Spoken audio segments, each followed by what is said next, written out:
Right now, you could plug a flight path into any app on your phone and watch a plane cross an ocean in real time. Every second of it tracked. Every second of it explained. But on December 5th, 1945, 5 bombers took off from Fort Lauderdale, Florida, and the timeline of what happened to them still doesn't add up.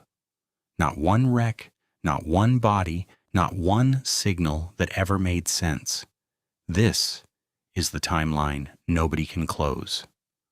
14 men climbed into 5 Grumman Avenger bombers that afternoon. It was a routine training flight. Navy pilots did it constantly. Fly out over open water, drop simulated bombs on a target, turn around, come home. The mission even had a name: Flight 19. The lead pilot was Lieutenant Charles Taylor, an experienced flyer with over 2,500 hours in the air. He knew these waters, or at least everyone assumed he did. He had flown this exact kind of exercise before, more than once. That's the part that never sits right with people who dig into this. This wasn't a rookie mistake made by someone unfamiliar with the region. This was a professional on a simple flight in daylight, with backup instruments and years of experience behind him. The other 13 men were mostly students, trainees still learning. Taylor was supposed to be the steady hand in the formation, the one they trusted completely. That trust is what makes the next few hours so hard to sit with. Weather that day was reported as clear, with only mild turbulence expected later in the afternoon. Nothing in the forecast suggested 5 aircraft would vanish before nightfall. By 2:10 p.m., the flight departed Fort Lauderdale Naval Air Station on schedule. Radio checks were normal. Formation was tight.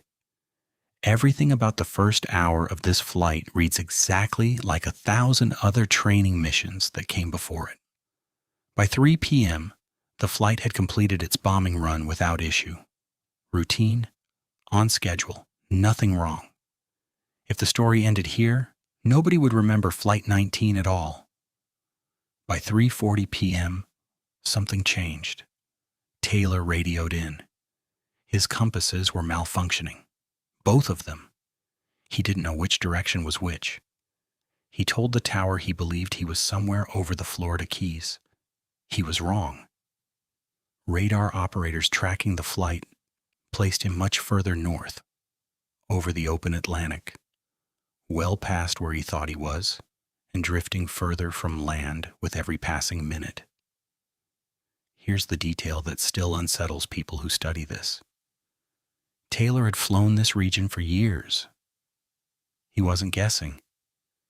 He genuinely believed his readings enough to stake the lives of 13 other men on them. Which means either his instruments failed in a way investigators never fully explained, or something about that stretch of ocean scrambled more than a compass needle. By 4 p.m., radio contact was growing worse. Other pilots in the formation could be heard disagreeing with Taylor over which way was home. Voices caught on intermittent frequencies describe confusion, not panic. Not yet. One trainee can be heard suggesting they simply fly west, since west should eventually put them over land no matter where they actually were. It's a simple, almost obvious idea. It didn't win out. By 4:45 p.m., the confusion had a new shape. One of the pilots was recorded saying that if they flew west, they'd get home. Taylor overruled him. He insisted they continue on his heading, further out, further from land, still convinced he was somewhere he wasn't. The formation followed its senior officer the way training demands. Nobody breaks formation from a superior officer mid-flight. Not even when his own numbers stop making sense. You already know what that decision cost them. By 5:15 p.m., Static and dropout had become the normal state of the radio, not the exception. Fragments of conversation, half-finished sentences. Somewhere in this window, the weather that had been mild all day started to turn, exactly as conditions worsen out over open Atlantic water after dark. Waves reported by nearby ships climbed to over 10 feet. Wind picked up. None of it was catastrophic on its own. Combined with 5 aircraft running low on fuel and unsure of their position, it was enough. By 6 p.m., the sun had gone down completely.